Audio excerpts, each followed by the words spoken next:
الله. الحمد لله نحمده ونستعينه ونستغفره ونؤمن به ونتوكل عليه ونعوذ بالله من شرور أنفسنا ومن سيئات أعمالنا من يهده الله فلا مضل له ومن يضلل فلا هادي له ونشهد أن لا إله إلا الله وحده لا شريك له ونشهد أن سيدنا ومولانا محمدا عبده ورسوله صلى الله تعالى عليه وعلى آله وأصحابه وبارك وسلم. أما بعد فأعوذ بالله من الشيطان الرجيم. بسم الله الرحمن الرحيم. إن الذين آمنوا وعملوا الصالحات كانت لهم جنات الفردوس نزلا خالدين فيها لا يبغون عنها حولا. وقال رسول الله صلى الله عليه وسلم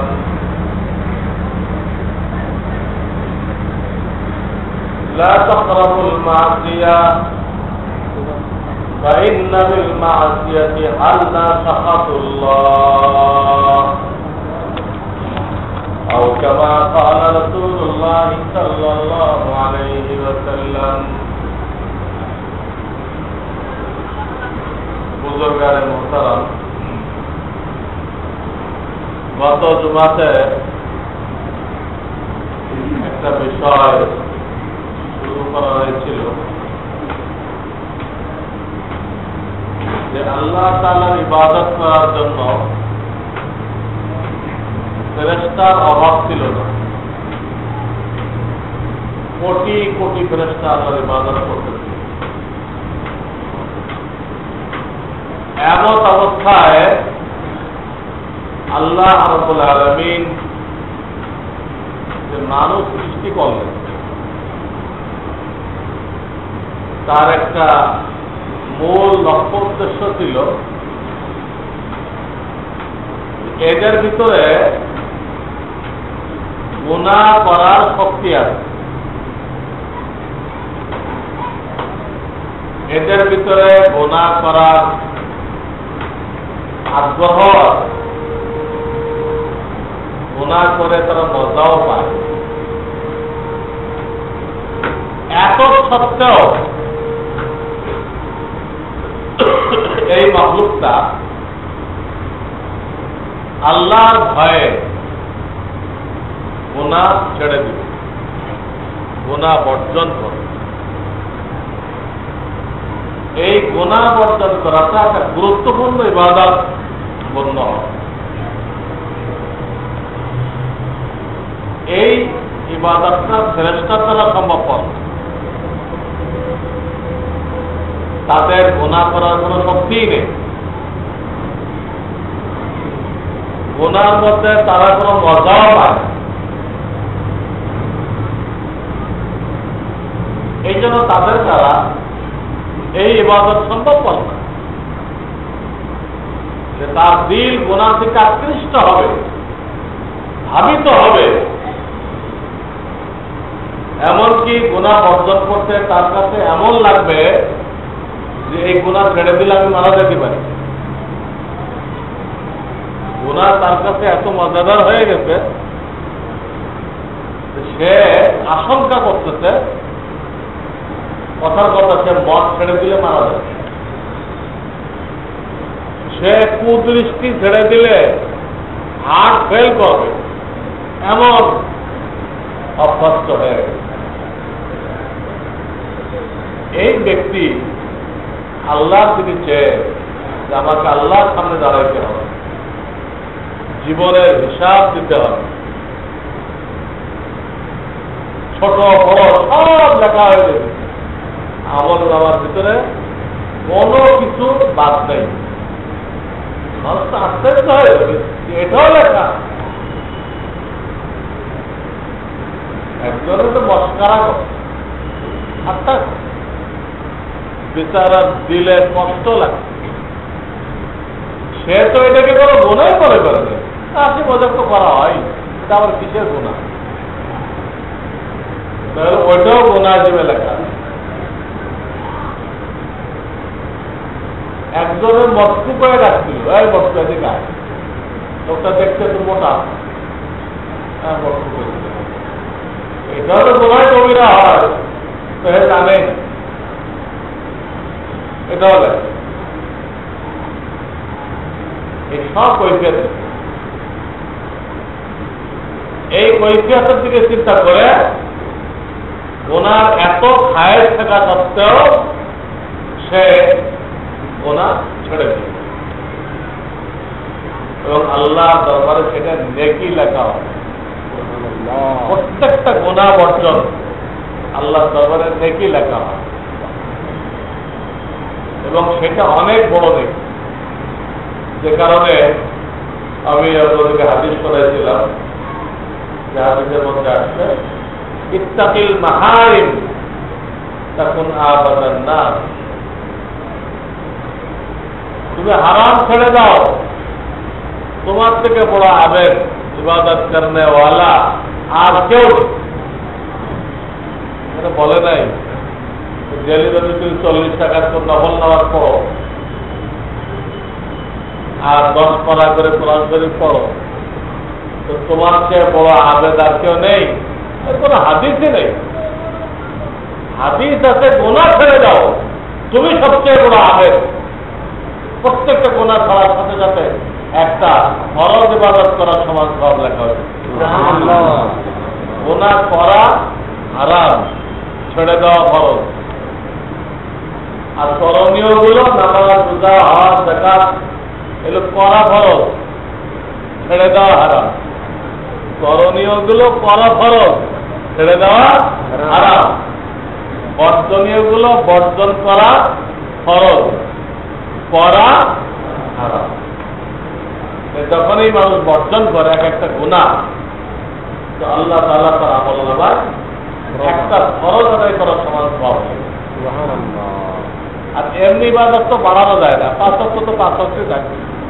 আপনি 5 ওয়াক্তের তো 10 ওয়াক্ত পড়তে পারবেন, কিন্তু গুনাহ বর্জন করা ইবাদত তো অনেক অনেক।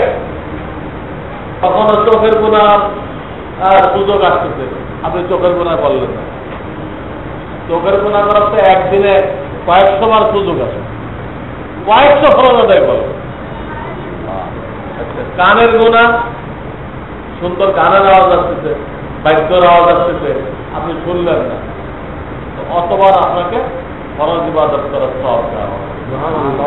এতে তার কত নেকি হবে? নামাজ রোজা দিয়ে তো অত পরিমাণ নেকি বাড়াইতে পারবে না।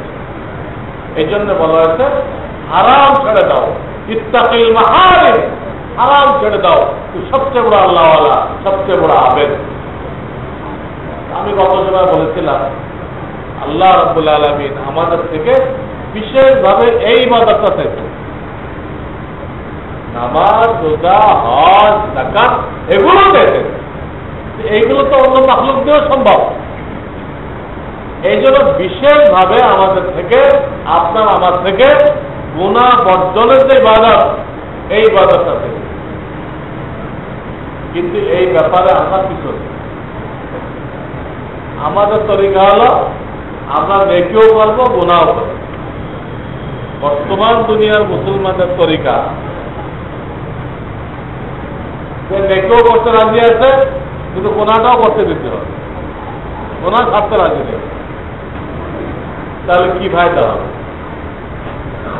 আমি টাঙ্কিতে পানি দিচ্ছেন, আবার টেপটা খুলে রাখছে, তাহলে সারা রাত পানি দিলে কি ফায়দা হলো? সব তো পড়ে গেছে। ঠিক এইরকম মানুষের নেকির দ্বারা এবং গুনাহ বর্জনের দ্বারা একটা নূর সৃষ্টি হয়। তার কলবের মধ্যে কি সৃষ্টি হয়? নূর সৃষ্টি হয়। এই নূর দ্বারা দুটা লাভ হয়। একটা লাভ এই হয়, ওই নূরের দ্বারা আরো নেক কাজ করার তৌফিক পায়। একটা নেক কাজ করলেন, ওটা আর একটা নেক কাজের তৌফিক হয়। ওটা করলেন, ওটা আর এক নেক কাজের দিক নিয়ে যাবে। একটা নেক কাজ মানুষকে 8টা নেক কাজের দিক নিয়ে যাবে। আপনি জমা করতে এটা নেক কাজ, আবার বয়ান শুনলেন যে 8টা নেক কাজ। এই বয়ান শোনার দ্বারা আপনার ভিতরে অনেকগুলো নেক কাজের রাস্তা খুলে যাবে, আপনি সেগুলো করতে চেষ্টা করবেন। নেক কাজের দ্বারা যে নূর পয়দা হয়, এই নূরের একটা ফায়দা হলো এই যে সে একটার পর একটা নেক কাজ করতে পারে। দ্বিতীয় ফায়দা হয় তার জন্য গুনাহ থেকে বাঁচা সহজ হয়। অন্য মানুষের জান বের হয়ে যাওয়ার মতো কষ্ট হয়, এ সহজে বাঁচতে পারে। যে নেকির নূর নষ্ট করে নাই, সে সামান্য মুজাহাদা দ্বারা গুনাহ থেকে বাঁচতে পারে। নেক কাজের নূরটাকে বহাল রাখতে পারলে এই দুটো বেনিফিট হয়, দুটা লাভ হয়। এই কারণে ঈশার নামাজের পরে আল্লাহ রাসূল সাল্লাল্লাহু আলাইহি সাল্লাম দ্রুত ঘুমায় যেতে বলতেন। বাদগুজারিতে তোমরা লিপ্ত হয়েও না, দ্রুত ঘুমায় যাবে। তাহলে ঈশার নামাজের দ্বারা তোমার যে নূর হাসিল হলো, শক্তি হাসিল হলো, এই শক্তি দ্বারা তুমি তাহাজ্জুদও পড়তে পারবা, তুমি ফজর জামাতের সাথে পড়তে পারবা। ওই নূর, ঈশার নামাজের নূর, তাকে এই জোগাড়টা দিবে। আর যদি সে গপগুজারি করে, টেলিভিশন দেখে, গান শোনে, আড্ডা মারে,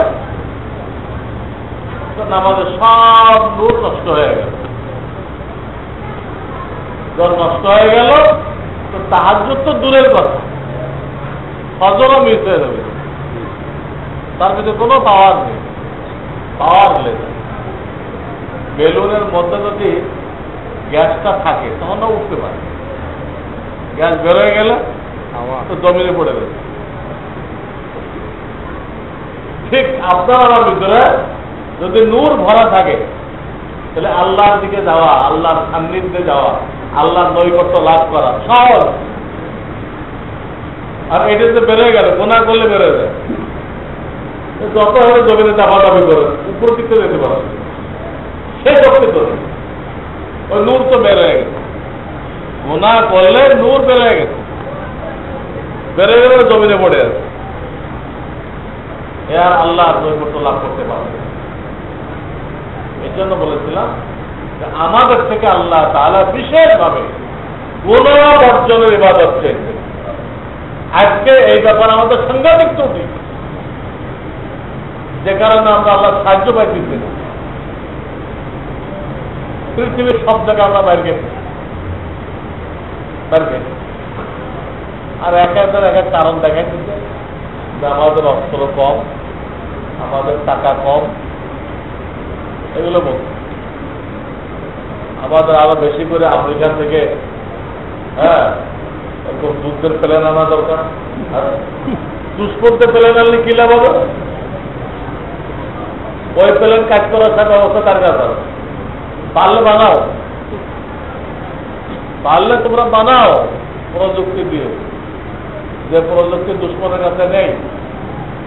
কত বড় বেকুবি, দুশ্মনের কাছ থেকে অস্ত্র কিনা আপনার চিন্তা করেন নেই করেন। কত বড় বেকুবি, একদম সব নাম্বারের বাইরে এটা। যার সাথে লড়বেন তার কাছে অস্ত্র দিতেছে, সেই অস্ত্রটা বাপেজ করতে কি লাগে? সে তো এর থেকে পাওয়ারফুল অস্ত্র আপনার বিরুদ্ধে ব্যবহার করে, যে আপনার প্রযুক্তি দিয়ে আপনাকে অস্ত্র বানাইতে হবে। আর আপনার আসল অস্ত্র হলো ইমানের শক্তি। এটার তো নেই ইমান শক্তি, গুনাহ বর্জন করার শক্তি, এটা তো নেই। আজকে পত্র পত্রিকায় বিভিন্ন দেশের মুসলমানদের ছবি আছে, যারা মুসলমানরা মায়ের খেতে, কিন্তু তার পুরা বডির মধ্যে রসুলের কোন নমুনা নেই। তাদের মেয়েদের ছবি আছে, এটা মেয়ে না পুরুষ তা পার্থক্য করা যাচ্ছে। মেয়ে না পুরুষ একই লিবাস। এরকম নাফরমান মুসলমানকে সাহায্য করার কোন ওয়াদা আল্লাহ তাআলা করেন। এই জন্য দুনিয়াতে এবং আখিরাতে ইজ্জতের সাথে থাকতে হলে আমাদেরকে গুনাহ বর্জন করেনওয়ালা মুসলমান হইতে হবে। হ্যাঁ, আপনি নামাজও আগের কাতারে, সিনেমাও তো আগের কাতারে, টেলিভিশনের মজলিস আগের কাতারে, সব থেকে আগের কাতারে। এই মুসল্লি দিয়ে তো কোনো কাজ হবে, তাছাড়া কোনো কাজ হবে। আল্লাহ নাফরমানি ছাড়তেই হবে। ওটা করার মধ্যে যে মজা সেটা দেখেন, ছাড়ার মধ্যে তার থেকে অনেক বেশি মজা। গুনাহ করার মধ্যে যে মজা, ছাড়ার মধ্যে তার থেকে লাখ গুণ বেশি মজা। গুনার মজাকে তো হযরত থানভী রহমতুল্লাহ চুলকানির সাথে তুলনা করে, একটু মজা লাগে, এরপরে আযাব শুরু হয়ে যায়। কিন্তু চুলকানি ভালো হয় যখন আপনি সুস্থ হবেন, ওই সুস্থতার মজা, চুলকানির মজা থেকে লাখ কোটি কোটি। আমি বলেছিলাম যে মূলত গুনাহ বর্জন করা এত কঠিন ছিল। কঠিন হয়েছে কেন? এই গুনাহতে অভ্যস্ত হইতে হইতে হইতে হইতে স্বভাব হয়ে গেছে। গুনাহর ভিতরে অভ্যস্ত হইতে হইতে হইতে হইতে একদিনে কিন্তু অভ্যস্ত হয়। আমি বলেছিলাম যে একদিন একজন আমি সিগারেট খাইতে দিল, মাথা ঘুরাইবে, বমি আসবে, বলে আর জীবনে ভেবে না। দেখতে কত খারাপ এটা, মাথা ঘুরাই। তখন কিন্তু ছাড়া তার জন্য একদম সিগারেট খাবো না। একদিন খেয়ে আমার চোখ লাল হয়ে গেছে, মাথা ঘুরাই গেছে, খুব খাওয়া। তা আবার তার পরের দিন খাওয়া হলো, কম মাথা ঘুরাইবে, আবার খাওয়ানো হলো, আরো কম ঘুরাইবে। এরা করতে করতে সপ্তাহ 10 দিন পরে সে এর মধ্যে মজা পাইতে আরম্ভ করে। মজা পায়, উল্টা মজা। সাপে কামড়াইলে ঝালটা মিষ্টি লাগে, ঝাল কি মিষ্টি হয়ে গেছে? এটা হলো তার মেজাজ নষ্ট হয়ে গেছে। সাপে কামড়ানোর ধরুন মেজাজ নষ্ট হয়ে গেছে। যারা বিড়িতে মজা পায়, মদ খাওয়ার মধ্যে মজা পায়, ইবলিস কামড়াইতে এই জন্য উল্টাটাই মজা পেতে। তো বহুদিন এরকম করতে করতে ওটা অভ্যাস হয়ে গেছে। এখন তাকে ছাড়তে বললে সে বহুত নজরে আসে। তার তো বলে কেউ যে ছাড়া সম্ভব, এটা ছেড়ে দেওয়া সম্ভব? হ্যাঁ, মির্জা গালিব যখন তওবা করলো হযরত থানভীর কাছে, পুরা ভারতবর্ষের মধ্যে সবচেয়ে নামি দামি কবি ছিল মির্জা গালিব। কোন কবিতার সামনে ঠিক করে সে যখন হাকিমুল উম্মত থানভীর কাছে বয়াত করল এবং মদ খাওয়া থেকে তওবা করল, তখন অসুস্থ হয়ে গেল।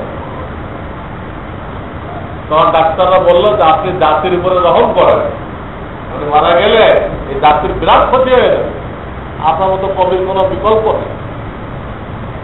তওবা করতেন, ভালো কথা, অল্প অল্প খান। হ্যাঁ, আপনিও দেশে থাকেন, জাতির গৌরবও টিকে থাকে।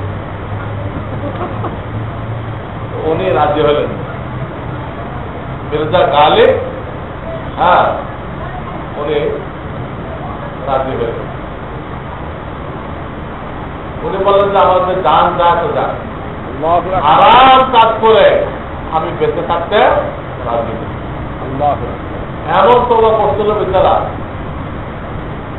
যে সে একবারে পথ ছেড়ে দিল, অসুস্থ হয়ে গেছিল, কিছুদিন পরে সুস্থ হয়ে গেল, গান যায় না, কিন্তু আল্লাহ তাকে এই গুনাহ থেকে তওবা করার তৌফিক দান করেন। তারপর হজে গেল, হজে দাঁড়িয়ে রাখার তৌফিক হয়ে গেল, এইভাবে সে দিনের দিকে আগায় গেল। তো মানুষ যখন নফসের সাথে মোকাবেলা শুরু করে, নফস আমাকে গুনাহ করাই দিতে, আমি আর করবো না, এইভাবে যখন সে মোকাবেলা শুরু করে আল্লাহ তাকে সাহায্য করে। এই কথাই বলছিলাম যে আমরা গুনাহ অভ্যস্ত হয়ে গেছি, করতে করতে আর ছাড়া যায় না, কিন্তু আল্লাহ বলতেছেন আল্লাযীনা জাহাদু ফীনা লানাহদিয়ান্নাহুম সুবুলানা, আমার রাস্তায় যারা মুজাহাদা করবে, কুরবানি পেশ করবে, আমি তার জন্য হেদায়েতের দরজা খুলে দিব। সুবহানাল্লাহ। আপনি গুনাহ ছাড়ার জন্য নিয়ত করেন, কাউকে মুরব্বি বানান, তিনি যেভাবে পরামর্শ দেয় ওইভাবে গুনাহ অর্জন করার জন্য হিম্মত করেন। আমি বারবার বলছি, পুরা দিনের খোলাস থাকে আর কর্ম, যে হিম্মতের দ্বারা অলসতার মোকাবেলা করে করণীয় গুলো করতে হবে, হিম্মতের দ্বারা অলসতার মোকাবেলা করে গুনাহ বর্জন করতে হবে। অর্থাৎ আমাদের পিছিয়ে রয়েছে অলসতা, গফলাত, উদাসীনতা, অলসতা উদাসীনতার কারণে পিছিয়ে, হিম্মতের দ্বারা এটা মোকাবেলা করতে হবে। আপনার মুরব্বী যেভাবে বলে ওইভাবে আগাইতে হবে। একথা বললে হবে না, আমি তো দুর্বল, আমি তো গুনাহগার, কিচ্ছু না, আপনি হিম্মত করেন, আল্লাহ আপনাকে সাহায্য দেবে। আপনি দুর্বল, আল্লাহ আপনাকে শক্তিশালী করে দেবে। আমি বলেছিলাম কত যুবকে, হিম্মত এমন একটা জিনিস, রবার মানুষ যত প্রশস্ত করে প্রশস্ত হইতেই থাকে, প্রশস্ত হইতেই থাকে। এমনকি দেখা যায় তার তৌফিকের থেকে বেশি কাজ করে। এক লোকের 1000 টাকা দান করার তৌফিক আছে, কিন্তু হিম্মতের কারণে 2000 টাকা দান করে দেবে। 4000 টাকা করতে আসবে বা খরচ করবো, আল্লাহ সব করাই দিবে, তবু আল্লাহ দিনের কাজ হয়ে যাবে। এখন যদি সে অসুস্থ হয়ে পড়ত, তাহলে 1000 টাকায় আর 4 টাকা নেই, তো অসুস্থ হয়ে গেছে, ডাক্তারদের চিকিৎসা লিখছে, যাতে ওষুধ পানি কিনতে তার 2000 টাকাই লাগে। এখন টাকা নেই বলে বয়ে থাকতো, টাকা যখন নেই আর চিকিৎসা করার দরকার নেই, এই করতো, তার খরচ করে হলে চিকিৎসা করাই যেত। তা আপনার শারীরিক সুস্থতার জন্য যদি খরচ করতে পারেন, তো রুহানি সুস্থতার জন্য, আল্লাহকে রাজি করার জন্য খরচ করা যায় না? কি বলেন? এই জন্য দেখা গেছে হয়তো আবু বকর সিদ্দিক রাদিয়াল্লাহু তাআলা ঘরের সব গাছি বেঁধে লয়ে, ওর টাকাটুকু ছিল না, তখন আল্লাহ বাসন যা ছিল তাই লয়ে আল্লাহ। হয়তো ওমর মনে করছিলেন রাদিয়াল্লাহু তাআলা আজকে আবু বকর পারবে না আমার সাথে, তখন আবু বকর সিদ্দিকের কাছে টাকা ছিল না, হয়তো ওমরের কাছে ওই জামানায় টাকা ছিল, উনি অনেক মাল নিয়ে। কিন্তু পরে যখন আল্লাহ রাসূল জিজ্ঞাইলেন আবু বকর কি আসতো, ইয়া রাসূলুল্লাহ যা ছিল আমার ঘরের সামান সব বাইরে লয়ে, কি রেখে আসতে পারে? আল্লাহ আল্লাহ রাসূলের মহব্বত রেখে আছে, আল্লাহ আল্লাহ রাসূলের মহব্বত রেখে আছে। অমরকে দিলেন কি আছে, আমার দাম আল ছিল অর্ধেক লয়ে আছে, অর্ধেক রেখে আছে। তখন অমর বুঝলেন আজকেও পারলাম না, উনি অল্প আনছেন কিন্তু সব আছে, আমি অনেক আনছি কিন্তু আমার মালের অর্ধেক। আল্লাহ তো পরিমাণ দেখবেন, আল্লাহ তো কোয়ান্টিটি দেখবেন না, দেখবেন আপনার তৌফিক থেকে কি পরিমাণ আছে। হ্যাঁ, লাখ পথে 1000 টাকা দিল, 100 ভাগের একবার, আর 1000 পতি 500 টাকা দিল। লাখ পতি দিল 1000 টাকা, আর 1000 পতি দিল 500 টাকা। আল্লাহর কাছে এ আগাই দেবে, 500 লাগাই দেবে, এ তো অর্ধেক দিচ্ছে, আর ও দিচ্ছে 100 ভাগের এক। হ্যাঁ, বলতেছিল হিম্মত এমন একটা জিনিস যে হিম্মত যে করে আল্লাহ তাকে আহরণ করে না, অবশ্যই আল্লাহ তাকে হাত ধরে উঠাই দেন, তৌফিক তার আল্লাহ ওয়ালা হওয়ার। তো দেখা গেছে দুনিয়াতে অনেক লোক এমন জায়গায় হিম্মত করছে যেখানে হিম্মত করার কোনো স্বভাব নেই, এমন জায়গায় হিম্মত করতেছে ওই হিম্মতের কোনো স্বভাব হবে না, কিন্তু দুনিয়াতে তার নামে রেকর্ড সৃষ্টি হয়, অমুক এই করছে।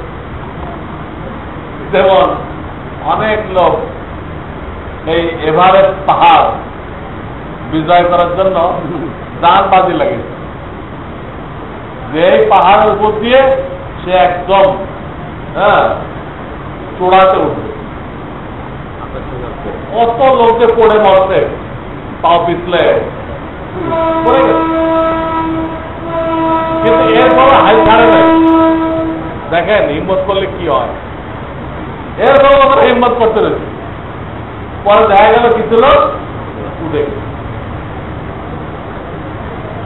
এবার একটা চূড়ায় দেখে উঠে পৃথিবীতে রেকর্ড সৃষ্টি করবে যে প্রথম এই হিমালয় পাহাড়কে বিজয় করবে। কত নেকি হয়েছে? কোন নেকি হয় নাই, ইতিহাসে তার নাম লেখা হয়েছে, ইতিহাসের মধ্যে তার নামটা লেখা হয়েছে। এই নাম লেখানোর জন্য হাজার লোক দান দিয়ে দিচ্ছে, হিম্মত করে দান দিয়ে দিচ্ছে। এর তো শুধু হিমালয়ের ভিতর না, অনেক জায়গা। আমেরিকাতে একটা আছে জলপ্রপাত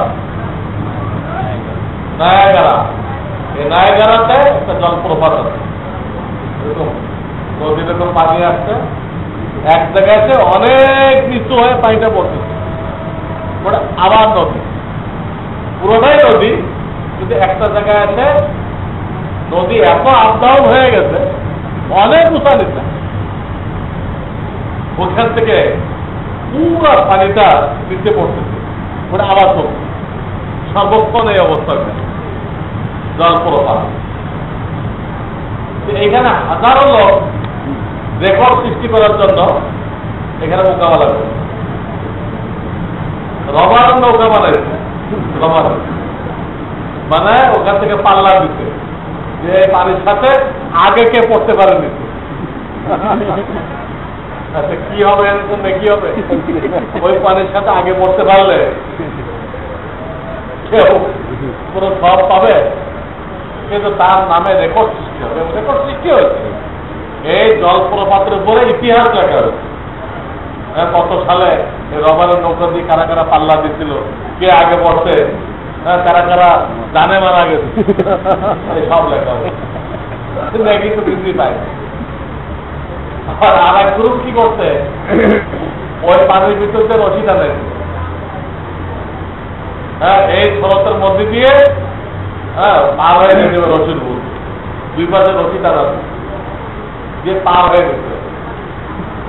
কেউ পার হইতে পারছে, কেউ ওখানে পার হইতে পারে নাই, ডুবে মরে গেছে। রেকর্ড সৃষ্টি করছে, সব কিছুই হয়নি, বরং সরিয়ে দেওয়া না যায়, যেখানে অ্যাক্সিডেন্ট করার ভয় আছে, আপনি মরতে পারেন, এরকম কাজ করা শরীয়তে নিষেধ। কোরআনে বলছে ওয়ালা তুলকু বিআইদিকুম ইলা তাহলুকা, যেখানে তোমার ধ্বংস হওয়ার সম্ভাবনা আছে ওই কাজ করো না। ওই কাজ আপনি ধানেতে লাভ দিয়ে বলেন 5 তলা থেকে, সেখানে মরার প্রায় 95% নাকি যায়নি, কি নেই রেলগাড়ি আসতেছে, আপনি রেলের পাশের উপর শুয়ে থাকবেন, জায়েজ নেই। বলা তুলকু বিআইদিকুম ইলা তাহলুকা, কিন্তু লোকেরা সুতোকে দান করার জন্য, ইতিহাস সৃষ্টি করার জন্য তারা এইরকম রিস্ক নিতে, এইরকম ঝুঁকি নিতে, এইরকম সাহস চিন্তা করে। আর এক গ্রুপ সেখানে কি করছে, এরপরে আর এক গ্রুপ তৈরি, যে একটা মানুষ কান্দে করলে ওই রশির মধ্যে পার হয়ে যেত, আগে খালি মানুষ দিচ্ছে, আর এক গ্রুপ তৈরি হচ্ছে এটা। এদের মানে জীবনে কোনো লক্ষ্য উদ্দেশ্য ছিল না, কি জন্য আল্লাহ বানাইছে কিচ্ছু জানে না, ইসলামের দাওয়াত পৌঁছে দেয়, এই জন্য তারা জানটা কিভাবে নষ্ট করে, কি ফজিলাত এটা মানুষ কান্দে করে যদি ওই স্রোতের মধ্যে দিয়ে রশির উপরে পার হয়ে যায়, তো ফজিলাত কি? কোনো ফজিলাত নেই। কিন্তু মানুষ কান্দে করে নিয়ে কত লোক মরছে, আর কেউ কেউ পার হয়ে গেছে। হিম্মত এমন জিনিস যে হাজারো লোক দুনিয়াতে দান কেনার জন্য হিম্মত করে, ইতিহাসে তাদের নাম উঠে গেছে, কিন্তু আল্লাহ চাইতেছে আমাকে রাজি করার জন্য তুমি একটু হিম্মত করো, আমি তোমাকে গুনাহ থেকে বাঁচাইছি। দেখেন না ইউসুফ আলাইহিসসালাম যখন আটকা পড়লো, জুলাইখা তাকে দাওয়াত দিল গুনাহের কাজের জন্য, তো ইউসুফ তো জানতেন সব দরজা বন্ধ, সব দরজা তালা বন্ধ, এরপরও তুমি দৌড় দিচ্ছি, এরপরও হাবি ইউসুফ কি করছিলেন? দৌড় দিচ্ছি, দরজা পর্যন্ত যাই, আল্লাহ দেখো আমি গুনাহ থেকে বাঁচার জন্য চেষ্টা করেছিলাম, আল্লাহ দেখো দৌড় দিচ্ছি। তো আল্লাহ তাআলা তার কুদরত দ্বারা সাহায্য করলেন, প্রত্যেকটা দরজা অটোমেটিক খুলে গেল, আর উনি দরজা পার হয়ে বাইরে চলে গেলেন।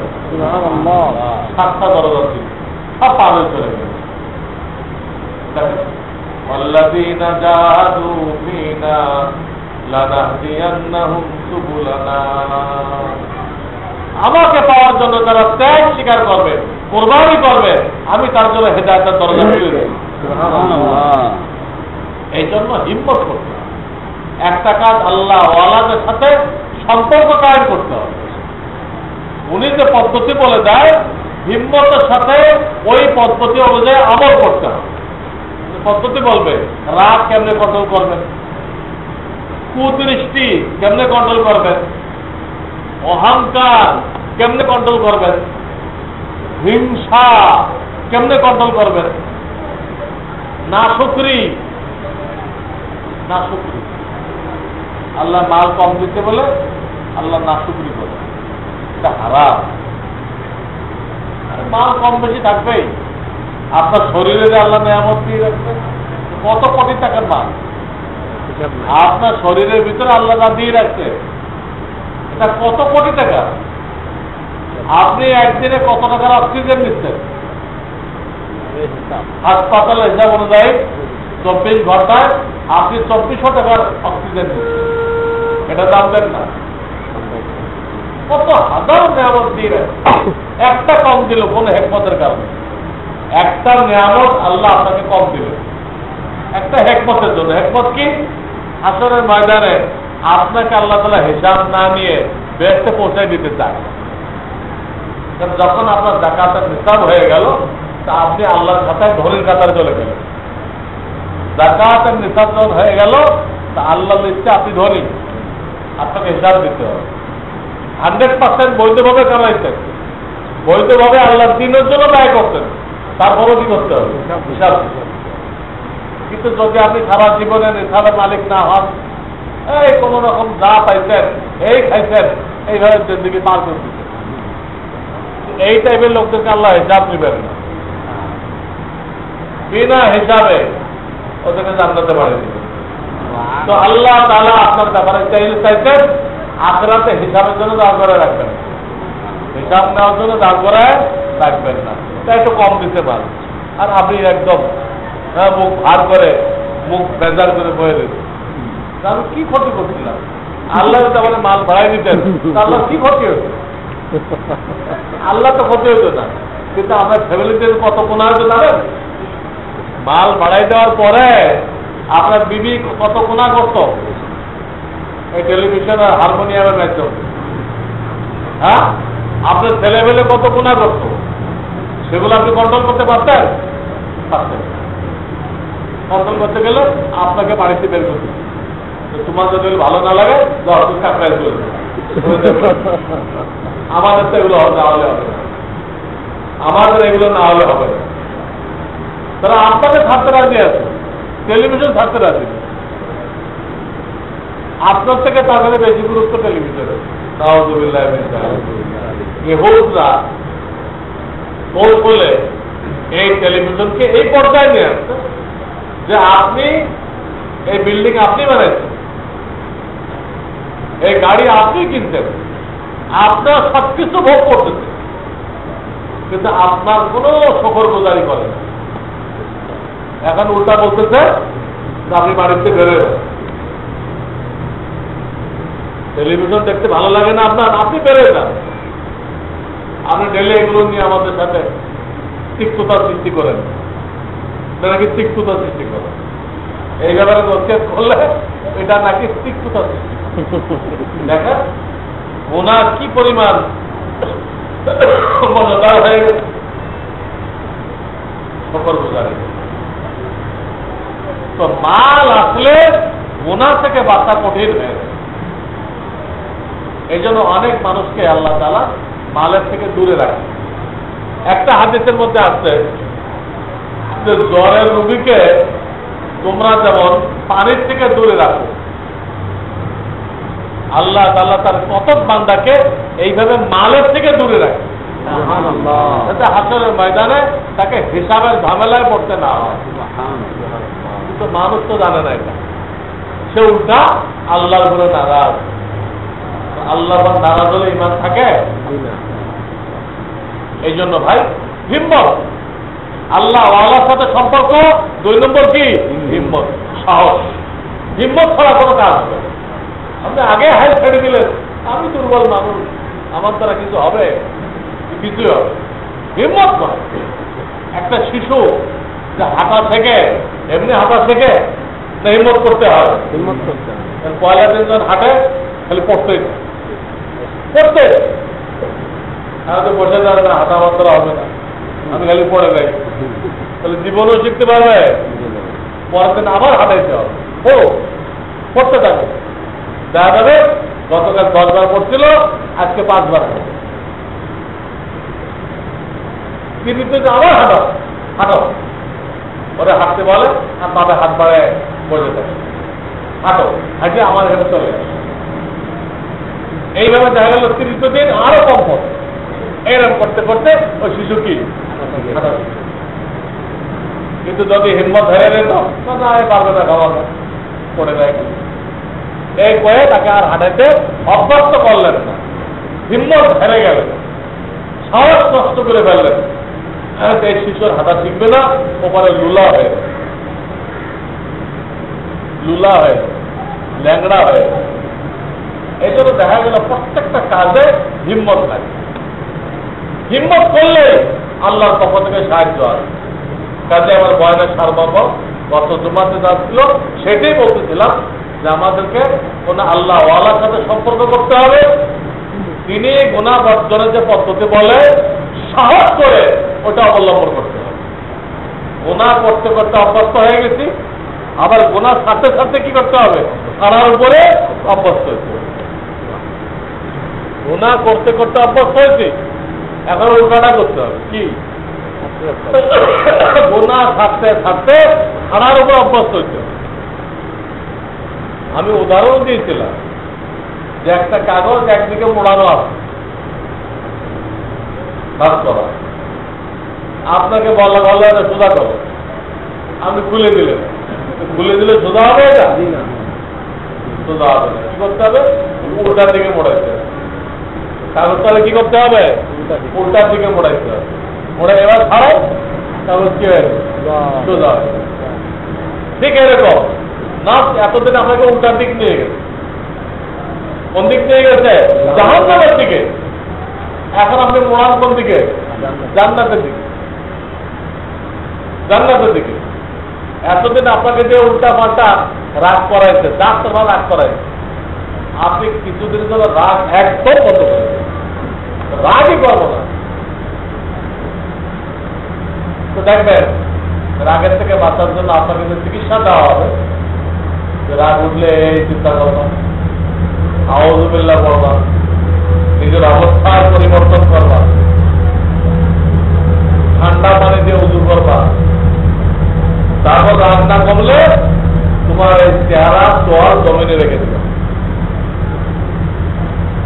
অবলম্বন করে দেখেন, আপনার সপ্তাহ 10 দিন মেহনত করলে আপনার রাগ একদম পানি হয়ে যাবে। কিন্তু আপনি তো এটাই বুঝতেছেন না যে আমি একটা রোগের মধ্যে আছি, আমার চিকিৎসা করার দরকার, এইটা তো বুঝতেছেন না। তো চিকিৎসা করবে কিসে? নিজেকে যদি কেউ রুগী মনে না করে তো সে তো চিকিৎসা করবে। কুদৃষ্টি সে করে দেবে, রোগ বুঝতেছেন। খাওয়ার জন্য কি পদ্ধতি, এই পদ্ধতি অবলম্বন করবে। যদি কেউ পদ্ধতি শেখে তো সারাদিন যদি সে মহিলাদের সাথে দেন দরবার করে তাও কুদৃষ্টি করবে। যারা দোকানদার তাদের দোকানে মহিলারা আছে না, যখন কুদৃষ্টি আপনার কন্ট্রোলে আসবে তা আপনি মহিলাদের সাথে কেনা বেচা করবেন, কিন্তু আপনি কুদৃষ্টি করবেন। কুদৃষ্টি কাকে বলে? তাদের সৌন্দর্য ভোগ করা, তাদের সৌন্দর্য থেকে দিলের মধ্যে একটু মজা নেওয়া, ওটা আপনি দেবেন না।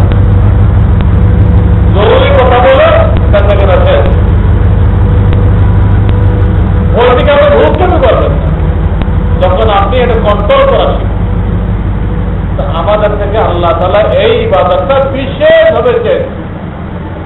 যখন আমরা এই ইবাদতে না উঠতে পারবো, আমাদের উপর যে আযাব গজব আসতেছে সে আযাব গজব বন্ধ হবে। আল্লাহ তো বাংলাদেশকে এখন অনেক শান্তিতে রাখে। আমরা তো কাশ্মীরের মতো অবস্থায় না, আমরা তো ফিলিস্তিনের মতো অবস্থায় না, আমরা তো আফগানিস্তানের মতো অবস্থায় না, আমরা তো ইরাকের মতো অবস্থায় না। কিন্তু যদি আমরা আল্লাহর দিকে ফিরে না আসি, যে কোনো সময় কিন্তু এই অবস্থা হইতে পারে। এই জন্য আল্লাহ আমাদেরকে জান্নাতে রাখতেন। আমি গত জুমা আপনাকে বলছিলাম যে ইংল্যান্ডে একটা জরিপ সংস্থা সারা দুনিয়ার উপরে জরিপ করে, সারা দুনিয়ার উপরে কোন দেশের লোকেরা সবচেয়ে আরামে আছে, শান্তিতে আছে। একদিকে বাংলাদেশকে বলা হয়েছে দুর্নীতিতে চ্যাম্পিয়ন, মিসকিন দেশ, তলাবিহীন ঝুড়ি, সব গালি আছে এর ভাগ্যে। আর ওদের তালিকার ভিতরে দেখা গেল পুরো দুনিয়ার মধ্যে সবচেয়ে সুখী বাংলাদেশ। আমি কাগজ দিয়ে গেছিলাম, যা মনে চায় দেখেন, ইত্তেফাকে দিব। ওই জরিপ সংস্থার নাম দিই, সেটা লন্ডন আমেরিকাকে তো 36 না 40 নম্বর আছে। সুশান্তির দিক দিয়ে কত নম্বর আছে? আমেরিকা সুশান্তির দিক দিয়ে তালিকা বানাইছে, ওই তালিকাতে মনে পড়ছে তো 36 নম্বর। 32 নম্বর ব্রিটেন, হ্যাঁ 35 নম্বর ব্রিটেন, 35 নম্বর ব্রিটেন, মানে লন্ডন। আর আমেরিকা, আমেরিকা কত নম্বর? আরো পরে। হ্যাঁ, আপনার দেখে নেবেন এই কাগজ আছে এখানে। এটা কেন হয়েছে? এই যে কাফেররা সারা দুনিয়া জরিপ করলো, জরিপ করে এই রিপোর্টটা দিল যে বাংলাদেশ সবচেয়ে সুখী। সেখানে পারিবারিক বন্ধন, আত্মীয় স্বজনের বন্ধন, পুরা গ্রাম একটা বডি, পুরা গ্রামবাসী সব কেমন যেন আপনার আপনজন, আপনার বিপদ আপদে সবাই দৌড়ে আসছে। এটা একটা পরিবেশ, এটা একটা মিল মহাব্বত। হ্যাঁ, এক একজন 20-30 জনের দাওয়াত খাওয়াই, এগুলো তারা কল্পনাই করতে পারে। ফিরি ফিরি খাওয়াই দেবে। আরে বাপ ছেলের বাসায় খাইতে গেলে আগে ফোন করতে হয়, আপনার ছেলে খাওয়া দেবে না আপনাকে। আপনি আজকে ছেলের বাসায় দুপুরে খাইতে চান, মুখস্থ জায়গায় উঠলেন, তা আপনাকে খানা দেবে না। বলে সরি, আমরা তো 2 জনে খানা পাকাই, সরি বলে আপনাকে বিদায় করবো। আপনাকে ফোন করে জানাই যে বাবা আমি তোমার বাসায় আসছি, তোমার মা খাও, দুইজনে খানা বেশি পাকায়, এই করলে একটা খানাটা পাবে না, খানাই পাবে না। বাংলাদেশে কোন আত্মীয় কেন, মহান আত্মীয় বাড়িতে গেলে তো তারা আপনাকে খাওয়া দেবে, মেহমান হচ্ছে না, তারা পরে পাকায় আবার খাবে। বুঝলেন এখানে সুখ শান্তি কত বেশ, এখানে মানুষ কত একান্ত ভাবে এক আত্মা হয়ে তারা মিলেমিশে আছে। কেন এখানে এখনো কিছুটা হলে দিনের সোয়াদ ওটা তো তারা বের করতে পারে নাই, ওরা এটুকু বের করতে পারছে, এইখানে লোক সবচেয়ে টুকু। আমাদেরকে এটা ধরে রাখতে, এটাকে ধরে রাখতে হবে। আল্লাহ যে ইবাদত চাইছেন ওই ইবাদতটা আমাদের অবশ্যই করতে হবে। কোনটা? গোনা বর্জনের ইবাদত। আপনি একা পারবেন না, আগে মুরব্বী বানাইতে হবে, উনি আপনাকে পদ্ধতি বলে দেবে, ওই পদ্ধতি অনুযায়ী যখন আগাইবেন একটা একটা গোনা করতে থাকবে, আর গোনাগুলো যখন ছুটে গেল আপনি আল্লাহর ওলি হয়ে গেলেন। গোনাগুলো যখন ছুটে গেল আপনি আল্লাহর ওলি হয়ে গেলেন। তো কিন্তু নামাজের মশলা মশালের বয়ান চলতেছিল, নামাজ হাদিসে দেখা যায় রুকু সিজদার ব্যাপারে আল্লাহ রসুল বেশি অসন্তোষকে প্রকাশ করছে সাল্লাল্লাহু আলাইহি ওয়াসাল্লাম। যেমন একটা হাদিস আছে, একটা লোক মসজিদে নামাজ পড়তেছিল, উনি এসে নামাজ শেষ করে হুজুরকে সালাম দিলেন। আল্লাহ রাসূল বললেন ইরজি ফাসাল্লি ফাইন্নাকা লাম তুসাল্লি, আবার যাই নামাজ পড়ে আসো, আগে যে পড়তো এটা হয়নি, তোমার রুকু সিজদা হয়নি। ওই সাহাবী আবার যাই পড়ছে, পড়ে এসে আবার সালাম দিচ্ছে, নবী আলাইহিস সালাম একই কথা, তোমার রুকু সিজদা হয়নি। তিনবার পড়ার পরও যখন হুজুর এই মন্তব্য করছেন তখন উনি বলছেন ইয়া রাসূলুল্লাহ সাল্লাল্লাহু আলাইহি ওয়াসাল্লাম, আমি তো এর থেকে আর জানি না, তিনবার পড়া তো যখন হলো না, আমার বিদ্যাটা এই পর্যন্ত, আপনি মেহরবানি করে আমাকে নামাজের তালিম দেন। তখন নবী আলাইহিস সালাম তাকে ওই রুকুতে সিজদাতে কি ভুল হয়েছিল ওই ভুলগুলো ধরাই দিন। যখন তার ভিতরে তলব পায়জা না হয়েছে, জানার আগ্রহ পায়জা না হয়েছে, তখন শিখায় নেই, তখন পাঠিয়ে যাও আবার কোনো আবার কোনো, তার ভিতরে চাহিদা পয়দা হয়েছে তখন শিখাই দিন। তলব করা শিখাইলে ফায়দা হয়। সেখানে মানুষ ফাজাইল কেন পড়া হয়, বিভিন্ন মসজিদে ফাজাইল কেন পড়া হয়, তলব সৃষ্টি করা হয়। তলব সৃষ্টি হলে এখন শিখাইলে কাজে লাগে, কিন্তু আমরা ওই ফাজাইলে আটকাই গেছি। ফাজাইলটা মাসাইলের জন্য এটা জানি না, এই ভিটামিন খাইতে অ্যান্টিবায়োটিকই নেই, এ আর এক মুশকিল হয়ে গেছে। ফাজাইল পড়ে তলব সৃষ্টি করে মাথায় শিক্ষা করতে হবে, এটা উদ্দেশ্য। এই উদ্দেশ্য বুঝতেই পারছি। এই গেল এক ঘটনা, হুজুরে শিখাই দিল।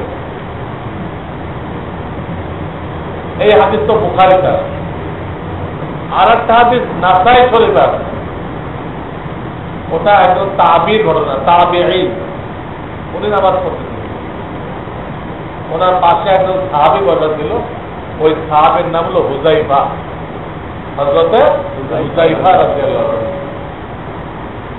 ওই তাবি নামাজ শেষ করলো, হযরত হুযাইফা তাকে জিজ্ঞেস করলেন, ভাই এই যে নামাজ এখন পড়লা, এরকম নামাজ কতদিন পড়তেছি? তো বলল, আমি তো 12 বছর যাবত এই নামাজ পড়ছি, 12 বছর। তখন তিনি বললেন, তোমার রুকু সিজদা তো ভুল, এইটা যদি ঠিক না করো তুমি আর এই নামাজে চালাই যাও, তাহলে কি তোমার মৃত্যু নবী আলাইহিস সালামের তরিকার উপরে হবে না। নামাজ যদি রসুলের তরিকায় না হয়, মৃত্যু রসুলের তরিকা হবে না। পুরো পরিষ্কার বলে দিলেন, রসুলের তরিকায় যদি পড়তে চাও, নামাজ রসুলের তরিকায় পড়তে হবে, তো রুকুতেও ভুল, সিজদাতেও ভুল। রুকুতে কি ভুল? রুকুতে একটা ভুল এই হয় যে রুকু করার সময় মাথা, পিঠ, কোমর, এই তিনটা এক লেভেল থাকতে হয়। মাথা, পিঠ, কোমর।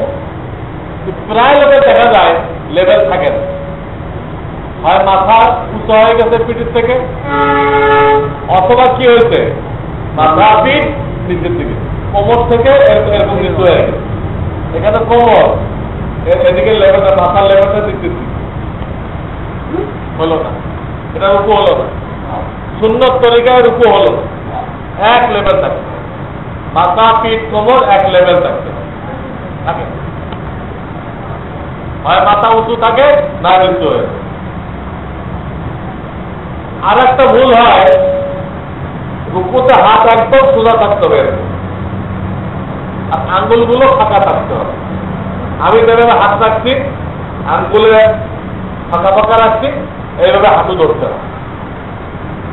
তো অনেক লোক দেখা যায় এই কনুই পাকা করে দেয়, কনুই কি করে দেয়, কনুই পাকা করে দেয়, আবার আঙ্গুলগুলো ফাঁকা রাখে না, এরকম মেলায় আস্থা করে রাখে। আবার কেউ কেউ আছে বৃদ্ধাঙ্গুল একদিকে, আস্তে আস্তে আর একদিকে দিয়ে হাঁটু ধরে, বৃদ্ধাঙ্গুল একদিকে, আস্তে আস্তে আর একদিকে, পুরা হাত সোজা, কনুই বাঁকা না, আর আঙ্গুলগুলো একদম বাঘের যেভাবে থাবা মারে এইভাবে হাঁটুর মধ্যে কি করতে হবে, আবার মতো করে ধরতে হবে। এইরকম এটা করে না। ইদানিং আর এক ভুল শুরু হয়েছে। আজকে আমার মাদ্রাসার ভিতরে দাওয়াত উলামার সম্মেলন ছিল, বহু লোকজন আসে, এখানে তো অনেক বাইরে দেখলাম, আমাদের ওই মসজিদের ইমাম সাহেবকেও দেখলাম, আমতলা মসজিদ ইমাম সাহেব মিলে ওনাকেও দেখলাম, বহুত লোকজন। ওখানে এক ভাই প্রশ্ন করলো, এক পীরের যারা খলিফা মুরিদ, বরিশালের দিকে এক পীর, ওই পীরের খলিফারা মুরিদরা তারা রুকু শিখাই দিতে, তারা শিখাই দিতে রুকু করার সময় দুটো বুড়ারে মিলাই দিতে হবে। এটা হলো তারা বলতেছে সুন্নাতে মুআক্কাদা। ওখানে প্রশ্ন করতে হবে যে এটা ঠিক আছে কিনা, রুকু করার সময় দুটো পায়ে গোড়ালি মিলাই দিতে হবে, প্রশ্ন করো। আমি জিজ্ঞাসা যে কার জন্য কইতেছেন, পুরুষের জন্য না মহিলার জন্য? বলে পুরুষের জন্য। তাহলে পুরুষের তো মিলাই দেওয়ার কোনো হুকুম নেই, মহিলাদের আছে। মহিলাদের রুকু করার সময় দুটো পায়ের গোড়ালি মিলাই দিতে হবে। কি করতে হবে? মিলাই দিতে হবে। তারা অল্প ঝুঁকবে। উনি বললেন যে সেই পীরের যারা খলিফা তারাও মুক্তি, তারা নেই করতে পুরুষেরও কি করতে হবে, গোড়ালি মিলাই দিতে হবে, এবং এটা নাকি সুন্নতে মুআক্কাদা। এখন তাহলে মুক্তি সাহেব বুঝার বলেছে, হ্যাঁ উনি মহিলাদের মশলা লাগাইছে কোথায়, পুরুষের উপর। এটা হয় কিন্তু অনেকে না বুঝে এই কাণ্ড করে। দেওবন্দে তিনি বড় মুক্তি ছিলেন, ওনার কাছে এক লোক গেছে ফতোয়া জানতে, হুজুর বেশি জোরে লিখতে পান খাতার মুখ লাল না করে, পান খেয়ে কেউ যেন মুখ লাল না করে না যায়। উনি বললেন অনেক আলেমদের দেখি পান খায়, তাদের ঠোঁট লাল হয়ে যায়, অথচ বেশি জোরে দেখা মিশে দেখা। তো উনিও হতভম্ব হয়ে গেছে, পান খেয়ে মুখ লাল করা না যায়, এই মশলা ওই মুক্তি সহ জানবে। পরে উনি কাছে বাবা ঠিক আছে, তুমি তোমার বেস্টি দেওয়াটা নিয়ে আসো। তো ওই লোকটা তার পরের দিন বেস্টি দেওয়ার আসে, তার বাসা থেকে বেস্টি দেওয়ার নিয়ে আসছে, মানে খুলে ওনার সামনে দিচ্ছে। উনি পড়ে দেখে ঠিকই ওখানে লেখা আছে পান খাকার মুখ লাল না করে, কিন্তু উপরে হেডিং দিতে ইজ্জতকে মাথায়। মহিলাদের ইজ্জত পালন করতে হয় না? স্বামী মরে গেলে 4 মাস 10 দিন ইজ্জত পালন করতে হয়।